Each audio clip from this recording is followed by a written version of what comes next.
Bueno, el día de hoy es un día muy especial en el que estamos en un evento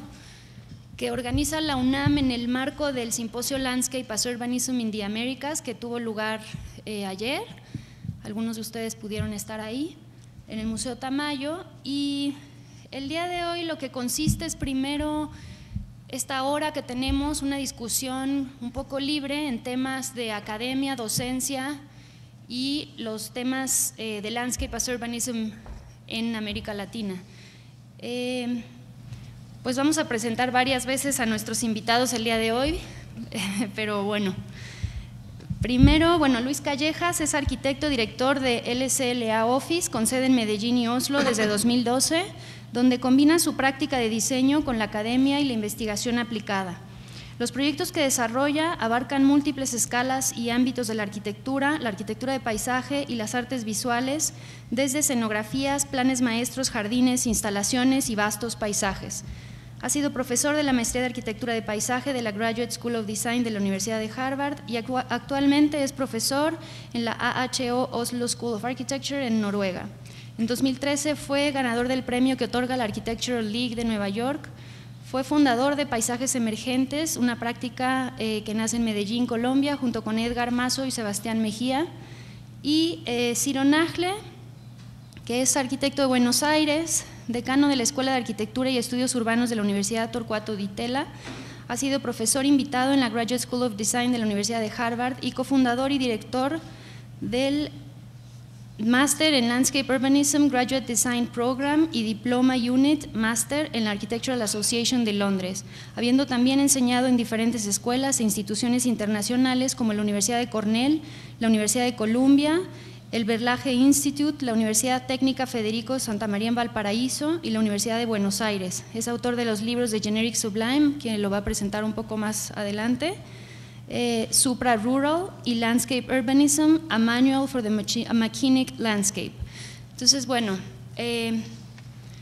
para empezar esta conversación, le voy a dar la palabra a Michelle Mesa y a Emilio Canek, a quienes ya conocemos muy bien aquí en casa, para que nos den una idea de lo que se está proponiendo con el cambio de plan de estudios que va a dar inicio a este acto. Y a partir de ahí, pues vamos sacando preguntas y vamos haciendo una conversación un poco más libre. Buenos días. En realidad, el día de hoy tendremos 3 sesiones, tienen características diferentes. Esta primera sesión se trata de que generemos un diálogo. Hemos visto en las sesiones anteriores, pues se han presentado varios conceptos, qué son los sistemas ambientales, cómo se relaciona todo desde el enfoque sistémico, pero no hemos podido tener un intercambio más amplio, lo cual buscamos en esta primera sesión y que aprovecharemos pues la participación de estos ponentes de tan prestigiada currícula que tenemos el día de hoy. Y algo que nos interesa mucho es entender cómo los sistemas van uniéndonos en el tiempo, en el espacio, en las escalas, y cómo se transgreden estos límites conceptuales que nos vamos generando pues por la formación que cada uno tenemos, por este concepto de especialización que tanto nos han inculcado también, que entre más especializado seas, es mejor. Y ahora vemos que necesitamos entender cómo funciona todo y no aislarnos porque perdemos de vista muchas cosas importantes, entre ellas cómo funciona el medio. Algo que se ha trabajado y la intención que tenemos en estos cursos de formación docente, que es parte de lo que ustedes van a participar el día de hoy, es que entremos en la misma tónica sobre qué es lo que estamos buscando como diseñadores del hábitat. Y como diseñadores del hábitat, entender que hay ejes transversales que nos van uniendo en la hora de impartir los conocimientos. Varios de ellos, ahorita Emilio le voy a pedir que profundice un poquito más, pero hablamos sí, partir de un enfoque sistémico, de la sostenibilidad, en el caso de paisaje, del reconocimiento del paisaje, del patrimonio, la movilidad, los aspectos ambientales, que incluyen muchas cosas de las que se estuvieron hablando el día de ayer, desde cuáles son las consecuencias de los patrones de comportamiento que hemos tenido como sociedad, cuál es el impacto que esto tiene en el medio en el que habitamos y cuál es la proyección que se tiene si continuamos con estos mismos patrones de comportamiento. Vemos problemas ahora ya muy enunciados, cambio climático, deforestación, anoche tuvimos un colapso en la ciudad por las lluvias, inundaciones, pero pues a la vez no tenemos suficiente fuentes de abastecimiento de agua.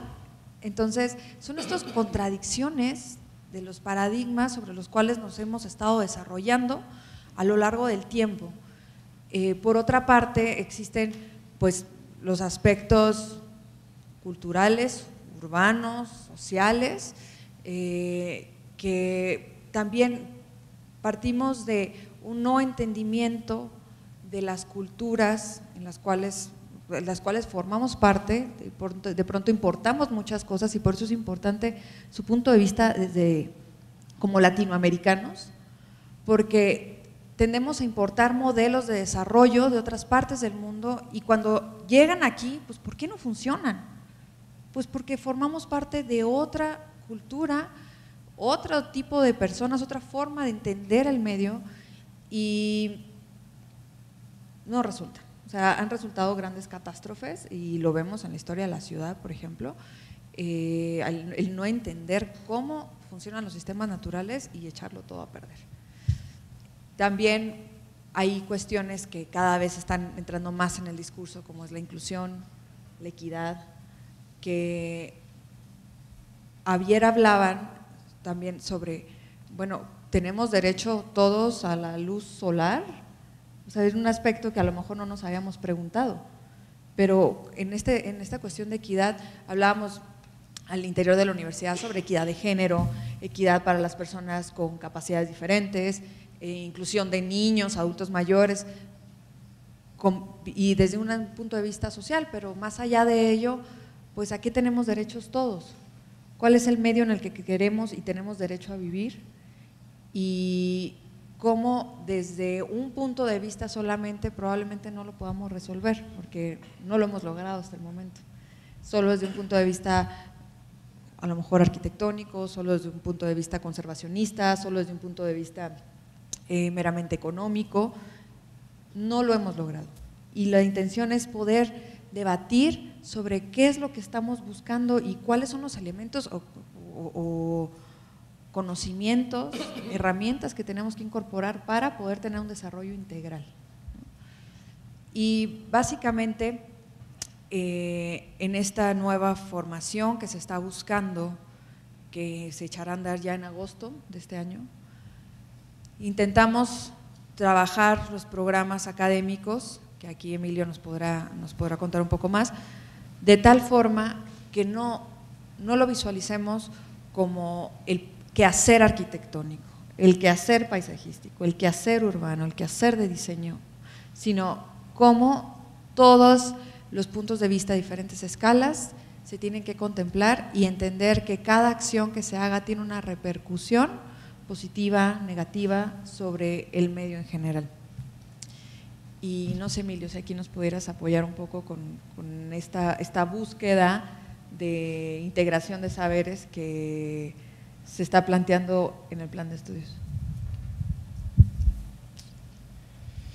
No sé si los puedo apoyar porque yo también tengo muchas dudas, entonces creo que eso es lo que podemos compartir el día de hoy. Creo que el sentido de lo que, incluso me parece que este tipo de actividades puede servir como plataforma de despegue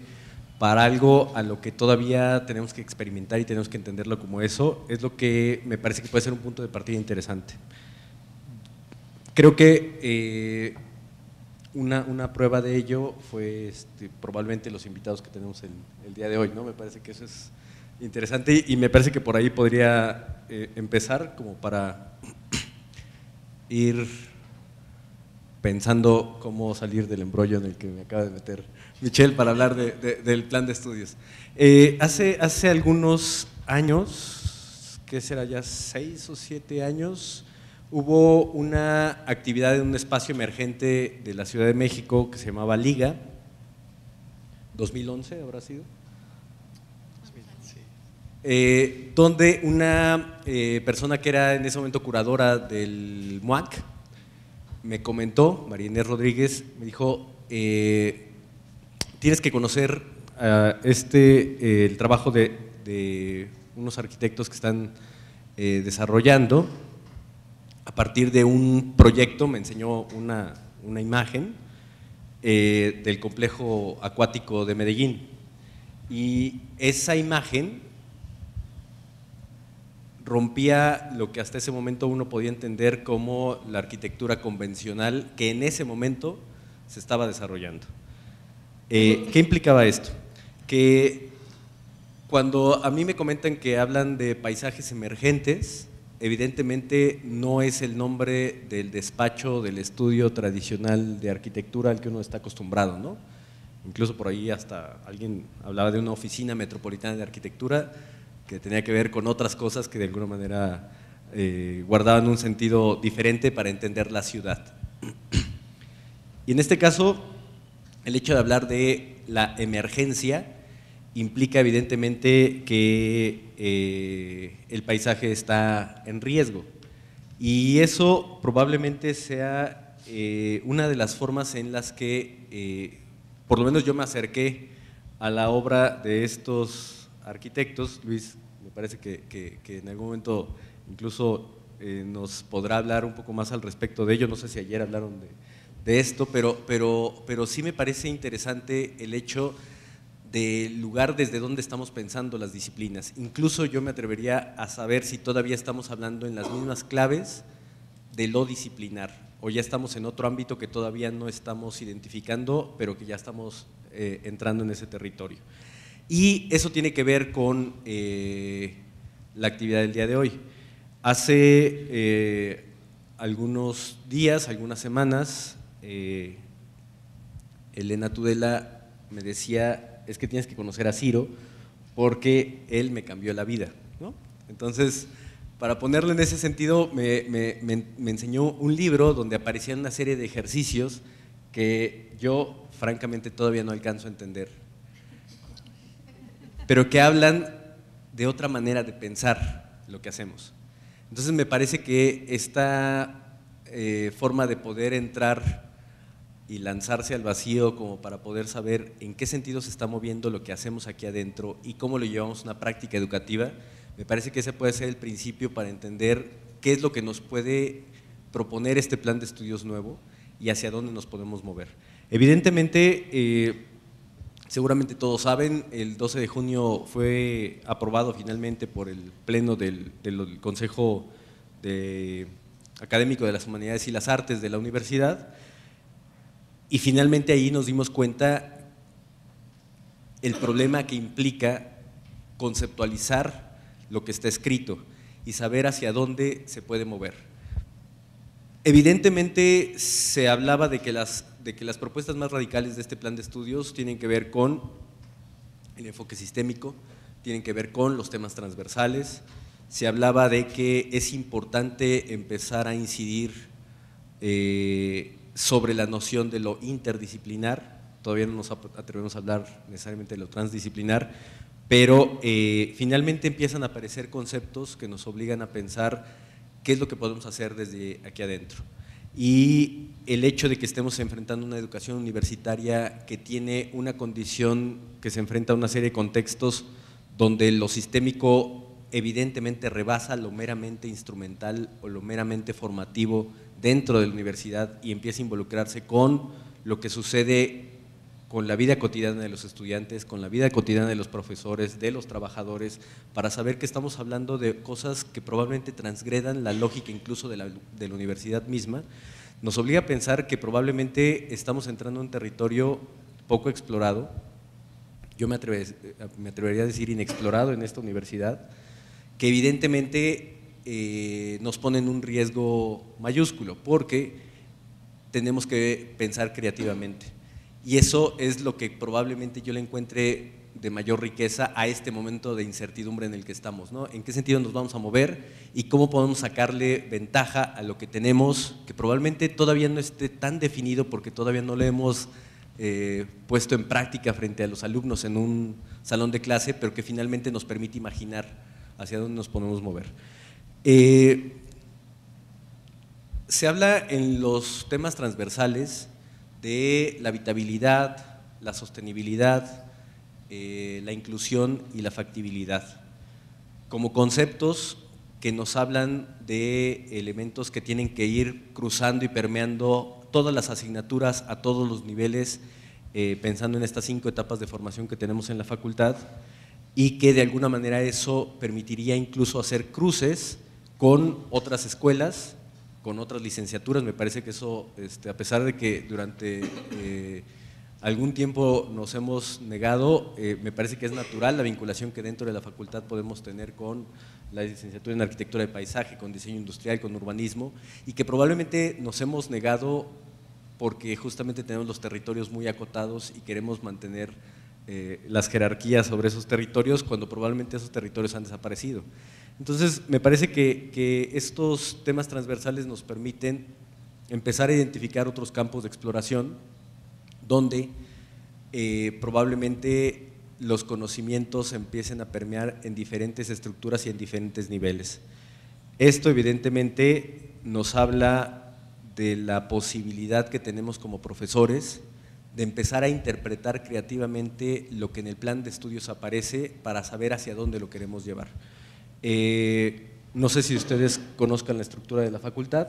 pero estamos compuestos por 16 talleres. Hemos insistido en que pensamos que cada uno de estos talleres tiene un proyecto académico, que eso es lo que le da la riqueza a la universidad como para darle una mayor pluralidad en las formas de entender lo arquitectónico, entender lo habitable, pero justamente creemos que en esa pluralidad aparece una fragilidad importante, saber hasta dónde estamos haciendo ínsulas de conocimiento que probablemente permeen de manera distinta en los estudiantes, con estudiantes donde la migración entre talleres, lo sabemos, es bastante cotidiana, pero que justamente nos habla de posibilidades de ver las disciplinas y poder entender en qué sentido nos estamos moviendo. Entonces, cuando hablamos de estos proyectos académicos, estamos hablando de formas de entender lo arquitectónico, pero también entender la realidad de nuestro país para saber de qué manera lo estamos enfrentando. Pareciera que a veces en las discusiones que se tienen dentro de la facultad, a lo interno de los talleres, pareciera que todavía seguimos hablando en términos, en algunos casos, del siglo XX, cuestiones que hablan todavía de por qué tenemos que entender la arquitectura como un oficio que tiene que ver con cuestiones meramente instrumentales, donde no nos interesan otras cosas que no sea finalmente una buena representación para poder hablar de un espacio en apariencia diseñado cuando hablamos de representación, y que de alguna manera lo que podemos aprovechar del tema proyectos académicos de los talleres tiene que ver con cómo estamos entendiendo las disciplinas. Hay 16, queremos pensar que hay 16 proyectos que se están construyendo, que tiene que haber una construcción permanente de cada uno de ellos y que finalmente la manera en cómo cada quien va a identificar cada una de las asignaturas que se están pensando en cada uno de los niveles, cada uno de los talleres que se están construyendo ahí, tienen que empezar a probablemente identificar cuáles son esas fortalezas que podrían determinar cuál es el tipo de ejercicios, cuáles son las vinculaciones entre las diferentes asignaturas, qué tiene que ver el taller de arquitectura con, por ejemplo, las asignaturas del área de tecnología o las asignaturas del área de teoría, historia e investigación, qué va a tener que ver el taller integral con los sistemas ambientales, desde dónde se están pensando los sistemas ambientales. Hace poco un profesor me decía que el curso de sistemas ambientales va a sustituir a instalaciones, ¿no? O sea que si hablamos de instalaciones y le preguntamos si eran instalaciones artísticas o instalaciones hidrosanitarias, pero de alguna manera eso nos ayudaba a empezar a saber que probablemente las discusiones se tienen que dar de manera mucho más descarnada en los espacios de trabajo para saber cómo se van construyendo estos conocimientos compartidos. Se hablaba de que la palabra tronco común ya no nos viene bien y habría que hablar de conocimientos compartidos. Entonces, ¿hasta dónde puede haber estas vinculaciones y esta permeabilidad a nivel horizontal y a nivel vertical entre los diferentes semestres, entre los diferentes niveles, pero también entre los diferentes talleres? Sabemos que las orientaciones de los talleres hablan de un espectro y un panorama que está respondiendo en apariencia a la realidad de este país, pero finalmente pareciera que la realidad es una y las formas de entender las aproximaciones a estos problemas son diferentes y cada taller va a tener que empezar a explorar de qué manera puede identificar esto.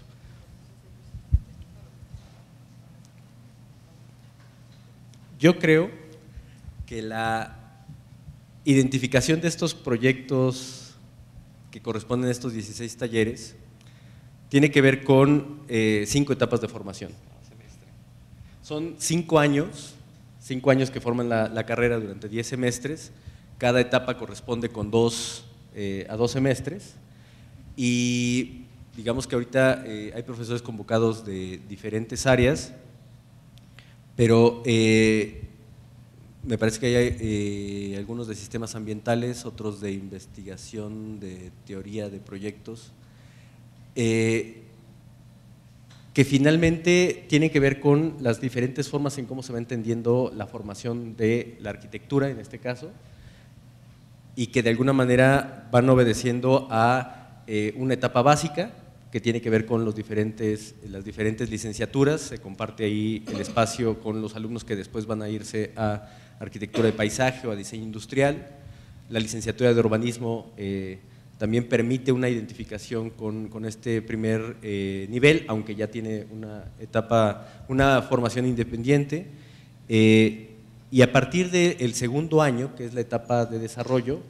ya los alumnos que se van a arquitectura de paisaje desarrollan la licenciatura en arquitectura de paisaje, los alumnos que van a diseño industrial se van a diseño industrial y los que se quedan en arquitectura empiezan a profundizar en estos conocimientos que tienen que ver con diferentes conceptos y con diferentes niveles de aproximación a los problemas arquitectónicos. La etapa del tercer año es la etapa de profundización. La etapa de cuarto nivel es la etapa de consolidación y finalmente hay una etapa de síntesis que corresponde con el proyecto de titulación. Cuando hablamos de esto, quiere decir que durante cada una de estas etapas los alumnos van empezando a identificar formas diferentes de entender los problemas urbano-arquitectónicos, los problemas ambientales, bajo la tutela de un taller de arquitectura que es el eje troncal de toda la formación. Siempre hemos considerado, y eso les entusiasma mucho a las personas que no son parte de esta facultad y que no entienden bien a bien cómo funciona la facultad del interior, pero hay un taller de arquitectura en el cual se concentran los componentes de tecnología, de investigación y de proyecto, y alrededor de él es como se van engranando cada uno de los conocimientos que finalmente esperamos que también vinculen los conocimientos de las otras asignaturas. Entonces, durante todas estas etapas se van desarrollando ciertos ejercicios que buscan problematizar justamente estas condiciones a partir de diferentes formas de entender la relación con un sitio, pensando en un entorno específico, la relación con la ciudad, la relación con un contexto y finalmente un momento de demostración donde la síntesis de todos estos conocimientos se va presentando en diferentes formas. Probablemente en el tema de lo transversal haga falta, y eso es algo que seguramente los compañeros profesores también lo podrán comentar, entender hasta dónde, si hablamos de un primer nivel de vinculación que es este taller de arquitectura, hasta dónde conceptos como la inclusión, la sostenibilidad, la factibilidad o la habitabilidad encajan no como temas específicos que se van considerando en los talleres, sino como conceptos que tienen que ser la base del sustento del conocimiento que se va construyendo con los alumnos dentro de los temas que se ven en el taller, pero también fuera de ellos. Entonces, esta situación particular de cómo son los niveles en los que el taller de arquitectura se vincula dentro de sí pero también cómo el taller de arquitectura se vincula con otras asignaturas que están alrededor, es lo que probablemente haga que la complejidad de los conocimientos vaya, a medida que vamos avanzando en la formación, siendo más compleja, pero también permite otro nivel de compromiso de los alumnos, como para poder identificar hasta dónde van caracterizando incluso niveles o trayectorias finales de salida. Seguramente los compañeros recordarán que dentro de la carrera de arquitectura tenemos 8 líneas de interés profesional, y esas 8 líneas de interés profesional corresponden con las áreas de conocimiento que tienen que ver con una orientación sobre el patrimonio, sobre la tecnología, sobre el proyecto, sobre la expresividad del objeto arquitectónico a nivel de las formas de representación, las cuestiones que tienen que ver con lo ambiental y la relación con la ciudad. Es decir que hay 8 líneas que se construyeron que definen también la forma en cómo los cursos optativos van perfilándose para poder apoyar a los alumnos, si no en un modelo de especialización, sí en una forma de poder identificar una vocación o un interés al final de la carrera de arquitectura que les permita seguir hacia un posgrado o poder integrarse a una especialización o incluso ya poder tomar parte de la vida profesional a partir de una incidencia específica sobre alguna de estas líneas. Entonces, digamos que esta estructura de cómo está formada la facultad finalmente se está enfrentando a una serie de retos que puede ser interesante entenderlos a partir de que podamos pensar creativamente sobre cuáles son los niveles de incidencia que podemos tener con los talleres, pero también con los alumnos con los que estamos trabajando. Me parece que esa es una oportunidad interesante, me parece que eso puede servir incluso también para conocer las experiencias que han tenido desde las diferentes universidades de las que ustedes proceden, porque finalmente me parece que las experiencias que estamos construyendo aquí, que nos han tardado 10 o 12 años, según las cuentas, poder identificar, nos han servido también de experiencia para saber qué tanto hemos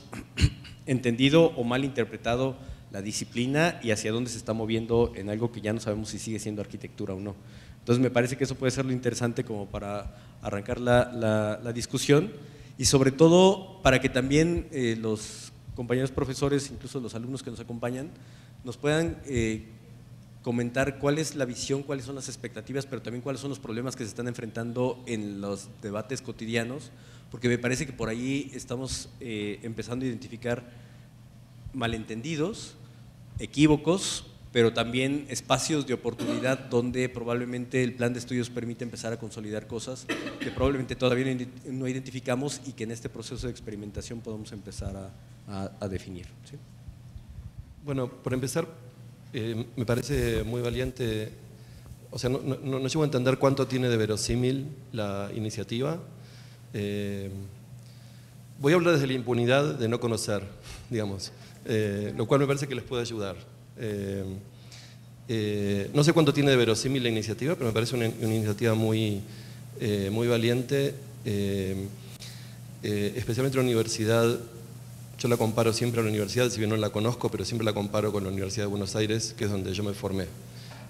Y seguramente hay muchísimas diferencias que desconozco. Pero la Universidad de Buenos Aires también es una universidad masiva, que tiene mucha inercia, que tiene un grupo de profesores muy complejo, muy heterogéneo. Y todo proceso de cambio en una universidad de esa índole implica, digamos, poner en crisis una cantidad importante de asunciones, pero más importantemente me parece que poner en crisis una cantidad de territorios definidos, de territorios del conocimiento y territorios políticos o políticos culturales, digamos. Entonces no sé en ese contexto cómo se está pensando esta modificación del plan de estudios. Pero bueno, sin saberlo, ya de por sí el hecho de que estemos acá hablando en una mesa y que haya profesores participando, evidentemente es algo que está sobre la mesa y que está siendo como mínimo pensado. Y por otro lado me parece también bastante audaz el hecho de pensar un cambio de plan de estudios desde los contenidos y no desde las estructuras. O sea, en general los planes de estudio tienen una carga muy alta de cómo se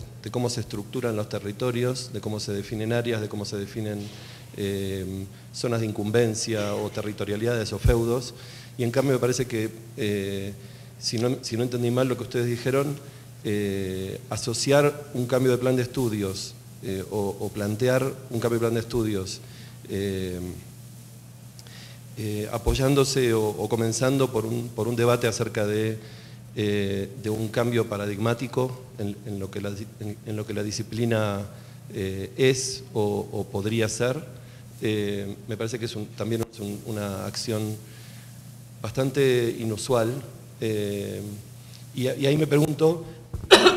si realmente eso es algo que digamos, están, que se sienten con la fuerza y con la capacidad de llevar adelante, porque implica renunciar a muchas cosas para conseguir otras, ¿no? Pero el marco que planteaban al principio, especialmente cuando hablaban de la aproximación sistémica a la arquitectura,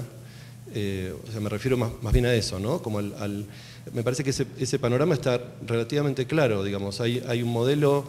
del que la arquitectura latinoamericana en general me parece que ha sido sujeta a un modelo representacional de la arquitectura, donde los edificios representan ideas o conceptos, y esos mecanismos de representación son mecanismos disciplinarmente establecidos y consolidados, y donde la arquitectura, digamos, opera como una articulación conceptual, digamos, una articulación a través de los materiales o a través de las organizaciones materiales de una serie de conceptos que serían como superiores. Y me parece que cambiar ese modelo por un modelo sistémico no es una tarea menor, e implica una cantidad de replanteos importantes, incluso en la jerga con la que uno trabaja o con la que uno utiliza para describir los problemas mismos, ¿no? Por ejemplo, una cosa que mencionaban era como la generación de un medio de debate, ¿no? Otro comentario que agarré por ahí era el tema de lo meramente, como dijeron, lo meramente instrumental, que igual entiendo que estaba asociado al tema del oficio, a la idea de arquitectura como instrumento, como servicio o como solución de problemas, digamos. Pero yo no dejaría en un segundo plano el problema de la técnica. No naturalizaría que el problema tiene que ser primero debatido y después implementado, sino que me parece que hay un problema estructural, que es el problema de con qué técnicas trabajamos. Y no es un problema menor, no es un problema... No es un problema, justamente, la técnica no meramente articula el concepto. La técnica construye las condiciones para el desarrollo de nuevas ideas. Y en ese sentido me parece que es importante otorgarle a la técnica, y hablo de técnica como una idea muy general, ¿no? Como desde las técnicas de dibujo hasta las tecnologías, hasta los sistemas constructivos, hasta las metodologías proyectuales, como una idea de técnica muy extensa, ¿no? Me parece que justamente reside en la técnica o en la idea sobre la técnica la posibilidad de un cambio paradigmático de un modelo representacional donde la técnica simplemente justamente sirve para instrumentar ideas, a un modelo sistémico donde la técnica justamente es el sustrato y el medio en el cual surgen o emergen, para usar las palabras que estaban usando antes, las ideas. Y me parece que eso no es un tema menor. En ese sentido me parece que cuando se habla de digamos, como mínimo curiosear en lo sistémico, en un modelo sistémico, me parece que hay que estar preparado para ensuciarse mucho con una idea muy técnica de lo sistémico, con discutir los problemas técnicos de los sistemas. E incluso con definir de qué tipo de sistemas uno está hablando, ¿no? O sea, qué tipo de aproximación a los sistemas, porque también hay diferentes aproximaciones a los sistemas, algunas son más deterministas, otras son más indeterministas, otras son más generativas o emergentes, y difieren mucho entre sí. O sea, las aproximaciones deterministas a los sistemas, que son las aproximaciones a los que justamente nosotros estamos acostumbrados, dada la historia del siglo XX, son una idea de sistemas que son justamente medios a un fin. O sea, los sistemas funcionan como medios eficientes para lograr ciertos efectos o ciertos resultados o para articular ciertas decisiones estratégicas. Y esa idea determinista, digamos, tiene detrás de esa idea un modelo positivista que justamente tiene una gran fragilidad y justamente, si bien es un modelo sistémico también, es un modelo también que ya tiene mucho tiempo y ha sido muy criticado en sí mismo. La idea de sistemas con la que se está trabajando en los últimos 20 o 30 años, que igual tiene su trayectoria más allá de los últimos 20 o 30 años, pero en la disciplina se adoptó en los últimos 20 o 30 años, es una idea donde los sistemas, lo normativo en los sistemas, la norma, la técnica, la idea de regulación en un sistema, no es meramente un instrumento a un fin, sino que, y en ese sentido no es un material pasivo o un material secundario respecto de los problemas decisorios del arquitecto, sino que es una serie de otras cosas que funcionan, por ejemplo, como mediadores. O sea, la técnica no funciona meramente como la articulación del deseo de un sujeto para producir un efecto, sino como la mediación entre sujetos, o la mediación entre disciplinas, o entre campos de conocimiento, o entre determinaciones diversas, o entre espacios de decisión que en principio no se comunican entre sí. Entonces, esta idea de sistemas como mediadores es una idea interesante en relación al modelo determinista de los sistemas. Un segundo componente de las ideas de sistemas que se han venido trabajando en los últimos 20 o 30 años es justamente que esos mediadores normativos, si bien son mensurables y determinables y cuantificables, y en ese sentido tienen como una especie de ética dura de la disciplina, también son capaces de generar efectos por fuera de sus premisas. Es decir, tienen la capacidad de generar novedad, capacidad de generar lo que se llama emergentes, que son condiciones que, si bien son engendradas por los sistemas, no son reductibles a los sistemas. Me parece que ahí está la oportunidad de entender al sujeto del arquitecto, ya no como una instancia separada de los instrumentos, sino como una instancia que justamente desde dentro de los instrumentos está operando.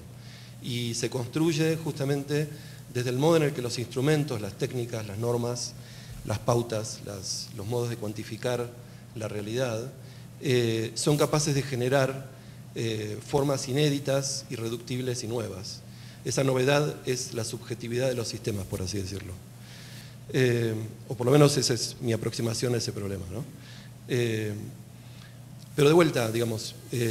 entender estos modos de aproximarse a lo sistémico implica justamente, digamos, trazar algunas distancias respecto de modelos deterministas, que son justamente aquellos en los cuales se sustenta, por contraposición, una arquitectura de autor. ¿no? O sea, una arquitectura de autor se sustenta en la crítica de los sistemas como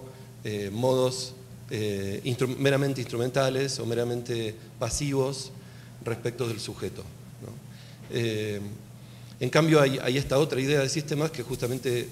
funciona como si los sistemas fueran mediadores y a la vez tuvieran una especie de subjetividad, o una especie de subjetividad que se construye con el propio diseño de los sistemas mismos.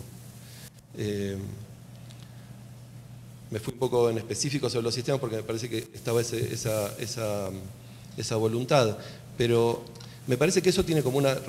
Me cuesta un poco relacionarlo con los últimos comentarios que vos hacías para introducirnos en el plan de estudios, cómo funciona ahora, o los talleres verticales. La verdad es que no sé cómo se relacionan esas dos estructuras. Parecería, incluso por las cosas que yo escucho desde fuera, ¿no?, de los talleres verticales estos, que son como territorios autónomos prácticamente, o sea que tienen, no sé si estoy diciendo algo políticamente incorrecto, pero disculpen la ignorancia también, o sea, pero parecerían que funcionan como territorios relativamente autónomos, que no se comunican entre sí, que compiten quizás, o que tienen públicos mayores o menores, ¿no? ¿No es cierto? No sé si tienen libertad de inscripción los alumnos. ¿Estoy diciendo algo muy malo? Bueno, no sé cómo es el tema de la popularidad respecto de los alumnos, si funciona... ¿Cómo? Son Commotion Studios, pero grandotes, claro. Y que, por lo que decías recién, contienen dentro de sí una serie de materias que no son específicamente de proyecto, ¿no? O sea, manejan una especie de idea de conocimiento integrado. O sea que son una serie de modos de manejar el conocimiento integrado, estos talleres. O sea que en definitiva estos talleres en sí mismos tienen una teoría sistémica. O sea, o podrían, o deberían, o la tienen y quizás no la han concientizado, o quizás la tienen muy embebida y ya no la explicitan. Pero de alguna manera, si están integrando conocimiento, están funcionando sistémicamente. De alguna manera, no lo sé cómo. Quizás una manera sería hacer explícito de qué manera se integra el conocimiento en esos talleres. Y quizás generar una especie de demanda, una demanda que me parece que debería ser consensuada, en la que todos los talleres se dispongan a sistematizar o a posracionalizar o a re-racionalizar los modos en los que integran el conocimiento. No sé, quizás ahí está el diálogo entre esta idea de sistemas y el... no sé. Bueno, gracias por la invitación. Y este tipo de cosas las encuentro muy divertidas también porque son algunas de las cosas que estamos haciendo ahora en la escuela de Oslo, que es un contexto muy diferente, pero también estamos en un plan importante de cambiar el programa de arquitectura y de paisaje. Entonces yo creo que lo mejor que puedo hacer también desde la ignorancia un poco, pero también con la curiosidad sobre lo que ustedes hacen, es contar un poco las historias como de los tres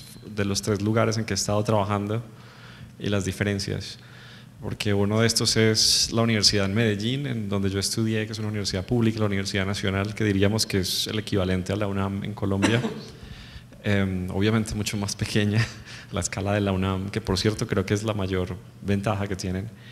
Es una universidad del tamaño de una ciudad. Yo no sé cuántos estudiantes tienen de arquitectura y de paisaje. Sí, es decir, empezando por eso, es el capital principal, es el capital humano, seguramente tanto de profesores como de estudiantes, simplemente por el número. Y en Medellín, cuando yo estudiaba, y esto fue entre el 2001 y el 2008, una cosa que yo empecé a apreciar, digamos que de una manera tardía, ya cuando estaba en Harvard, es que el tema de los sistemas y la aproximación a la naturaleza, ellos no usaban la palabra paisaje en ese momento porque es una escuela que tiene una tradición más de urbanismo, estaba en todos los semestres. Es decir, desde el primer semestre hasta el último, realmente en ese momento no alcanzábamos como a racionalizarlo completamente, pero yo creo que ahora me doy cuenta que realmente la práctica que he tenido tiene mucho que ver con ese modelo, donde incluso en una formación, digamos que tradicional de arquitectos latinoamericana, que yo creo que en rasgos generales es muy parecida, estudiábamos paisaje, estudiábamos sistemas asociados al medio ambiente en todos los semestres, y esto era, digamos que, obligatorio. Es decir, que no era una ruta, no era un taller independiente, sino que estaba de alguna manera en el currículum de todos los semestres. Incluso el título de la universidad, el título que otorga es arquitecto urbanista, que en ese momento realmente entiendes lo que implica cuando vas a otras universidades donde esto es un poco más separado. En Harvard, yo creo que, como muchos de ustedes conocen,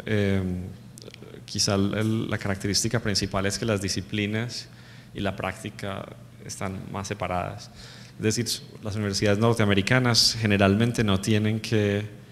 probar la competencia de los estudiantes, porque ellos después hacen prácticas, hacen exámenes. Es decir, obtener la licencia no está asociado a la tesis. Entonces eso significa que la universidad puede hacer experimentos mucho más libres, porque no tiene la responsabilidad de producir un arquitecto que va a construir al día siguiente.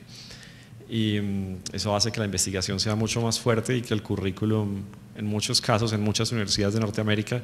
esté más influenciado por la posición hacia la investigación que la posición hacia la práctica. Yo creo que de eso hay que cuidarse mucho en Latinoamérica, porque a ellos les funciona muy bien, pero las universidades latinoamericanas tienen la responsabilidad de producir arquitectos. Eso quiere decir que la investigación que se produce en la universidad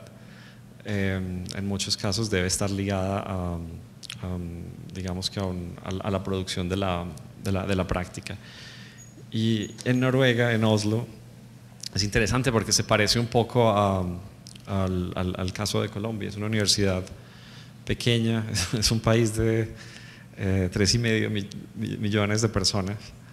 La universidad en ese contexto es la más grande, pero son 600 en total. Y lo que sucedió fue que hace 10 años se dieron cuenta que los arquitectos, que es una tradición, por cierto, muy bonita, muy interesante, porque es la universidad que empezó Sverre y Christian Northberg Schulz después de la Segunda Guerra Mundial, que quiere decir que tenía una sensibilidad hacia el paisaje y la naturaleza muy, muy explícita. Incluso Norbert Schulz se volvió alguien muy importante a nivel mundial. Yo recuerdo incluso que desde Colombia lo estudiábamos. Digamos que un acercamiento mucho más poético que sistémico. Se dan cuenta hace 10 años que la universidad debe producir arquitectos, paisajistas y urbanistas que sean capaces de tener como una posición mucho más relevante hacia procesos que suceden en el país, que son complejos. Estoy hablando específicamente de migraciones, de problemas ambientales, cambio climático, y se dan cuenta que los arquitectos no son capaces de hacer eso. Y empieza el proyecto de tener una maestría de paisaje. Esa maestría empieza en el 2006 y después de funcionar por 10 años, estamos ahora en el proyecto de empezar un programa de 5 años, que es el que estamos escribiendo ahora. Eso significa que va a ser como un bachelor en paisaje, es decir, que llegan los estudiantes y no tienen que hacer arquitectura para hacer paisaje. Como acá, es así. Yo pienso que eso tiene un peligro también grande, y es como la crítica que le hemos hecho, y es que van a ser estudiantes seguramente que tienen mucha más profundidad en asuntos sistémicos relacionados a la naturaleza del medio ambiente, pero al mismo tiempo seguramente no van a ser los que van a encontrar los encargos, porque la escuela tiene una capacidad de producir arquitectos, digamos que muy buenas, y con una capacidad de resolver problemas estéticos muy refinada. Es como la tradición de la escuela noruega, que es similar a la suiza un poco. Entonces está ese problema: ¿cómo vamos a hacer que estos paisajistas después de estudiar 5 años, de tener asignaturas con mapping, ecología mucho más profundas y refinadas que los arquitectos, cómo hacer que sean capaces de diseñar al mismo nivel que los arquitectos que la escuela ha graduado en las últimas 6 décadas. Entonces, un poco lo que hemos hecho es que el currículum tiene 3 partes, que son la forma, los sistemas, y en inglés lo llamamos commons, yo no sé cuál sería la palabra en español, como lo común, y esa triada es la que va a ser compartida entre arquitectura y paisaje. Y al separar forma y sistemas es interesante, porque digamos que la forma ha sido digamos que el fuerte de la escuela. Obviamente una tradición modernista que viene desde Sverrefen, hasta cierto punto nostálgica también. Se pueden imaginar arquitectos que hacen cabañas en la mitad de un fiordo y son increíbles, pero que no son seguramente capaces de diseñar un master plan, o que no son capaces de afrontar fácilmente un problema, por ejemplo, de arquitectura para refugiados que están llegando de Siria en una escala impresionante a Noruega y a Suecia. Entonces, pero cómo utilizar esa, digamos que,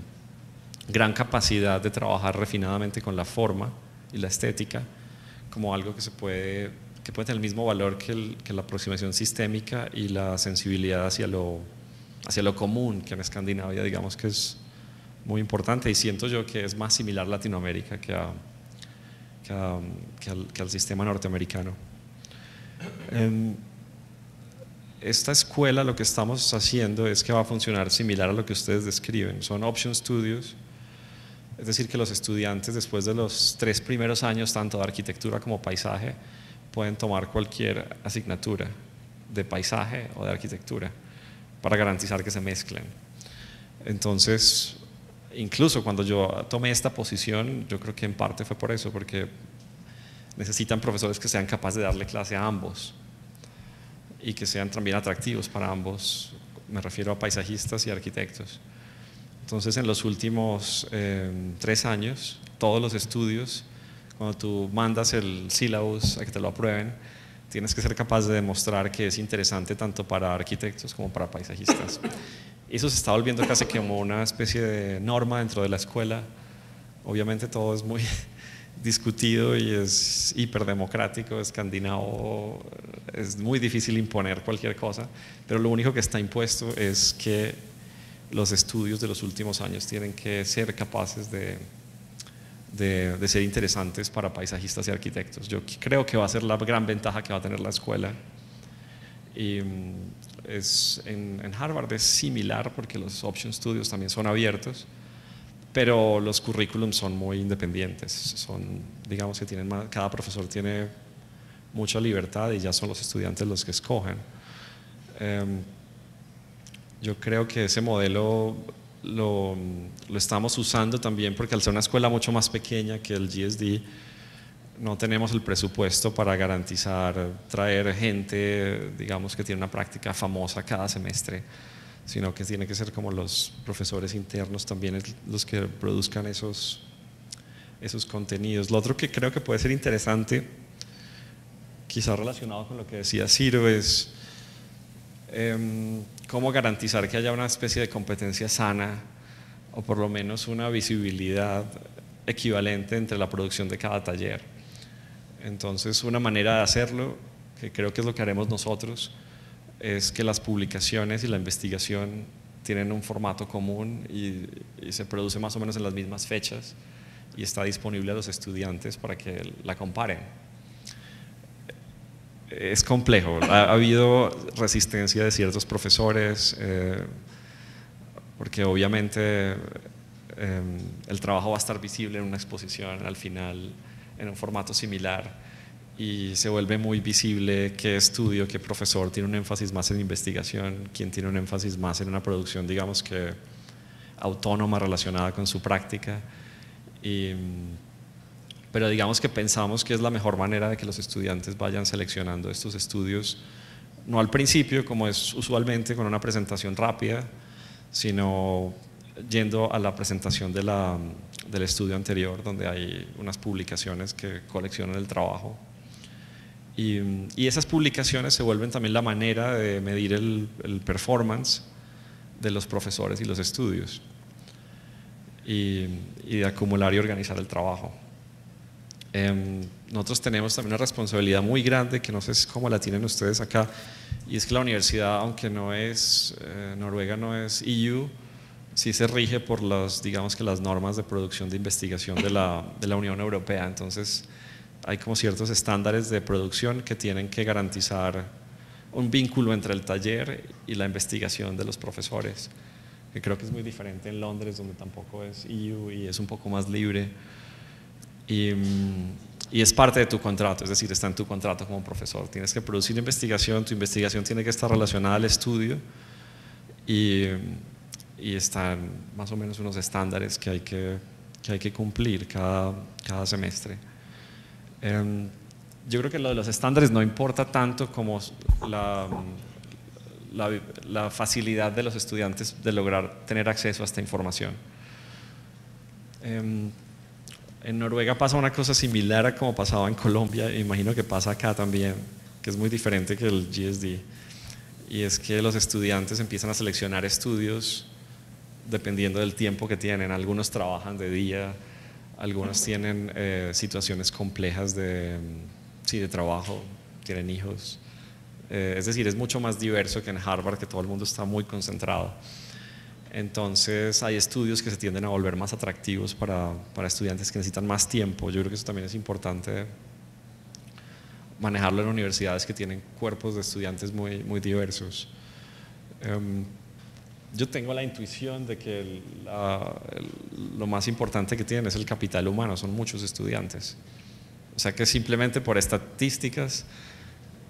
va a haber muchos produciendo un trabajo de una calidad muy alta. Entonces es importante garantizar que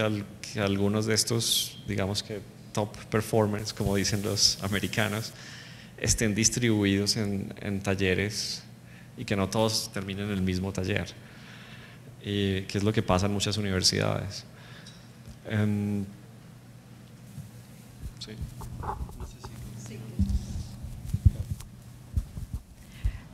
En ese sentido, la cuestión de la actualización, de la operatividad, de la forma en la que se instrumenta los programas académicos y el capital humano con el que se cuenta, creo que hay muchas similitudes, sean escandinavas o sean latinas, ¿no? Y las universidades. Lo que sí que tenemos como característica es que somos una universidad pública,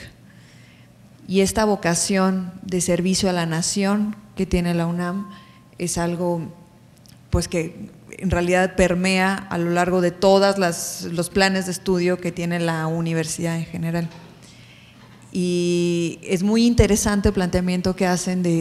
bueno, desde el cuestionamiento de cómo lo vamos a abordar, y pues las cuestiones en común, ¿no?, que se tienen, tanto si se implementa un nuevo programa, cómo se opera. Hay ciertas cosas en las cuales no vamos a profundizar ahorita porque las sabemos como profesores de esta facultad, sabemos cuáles son las condiciones de distribución de los alumnos, la ideología que tienen la licenciatura en arquitectura con los talleres, la ideología que tienen las licenciaturas cada una en sí, y la idea es que sí podamos partir de un proyecto común que sea el de formar diseñadores del espacio habitable, que sean conscientes del medio en el que están trabajando, no solamente la parte formal, la parte de sistemas, pero también verlo como un proceso, que se entienda el diseño como un proceso, el cual no se termina en el momento que se entrega una obra, sino que va teniendo una evolución, va teniendo un impacto, hay una posevaluación ocupacional de qué es lo que ocurre, y a lo largo del tiempo cómo se van transformando el medio. Y yo no sé si alguna de los profesores que está aquí quisiera hacer algún cuestionamiento o alguna reflexión sobre lo que se ha estado hablando, para que podamos pues también tener el punto de vista de de estos profesionales que pues de alguna forma han vinculado la práctica con la investigación, con la docencia, han tenido la experiencia en diferentes universidades del mundo que creo que nos podría retroalimentar mucho, ¿no? Entonces, si en algún momento alguien quiere hacer algún cuestionamiento, pues por favor nada más levante la mano para que lo podamos atender. Yo una cosa que quería agregar es que yo no sé cuál es la modalidad de actividades extracurriculares dentro de la escuela, pero ese es un poco siguiendo el comentario de Luis respecto de las publicaciones. Hay todo un ámbito de lo extracurricular que, digamos, puede ser un instrumento muy poderoso, o sea, o como mínimo como manera de infiltrar conocimientos sin necesariamente, o antes de terminar de establecer cambios de sistema, cambios de plan de estudios, digamos. Y son espacios que pueden funcionar como foros, que pueden funcionar como cortes transversales a través de los talleres, o a través de las diferentes modalidades de trabajo, formas de invitar gente de afuera de la universidad, justamente para generar esas transversalidades, formas de permear problemas del ambiente o problemas de la ciudad. Y a mi experiencia en la Universidad de Itela, en Buenos Aires, que dirijo hace 5 años, y que ya tenía un plan de estudios, si bien es una universidad mucho más joven y muy diferente a nivel cuantitativo también, y estructural, pero aún así, digamos, todo el tema de las actividades extracurriculares para mí fue un medio de trabajo sistemático a través del currículum, y básicamente tiene que ver con la idea de que un poco esta idea de estamos formando arquitectos para servir al país, ¿no? Sí, es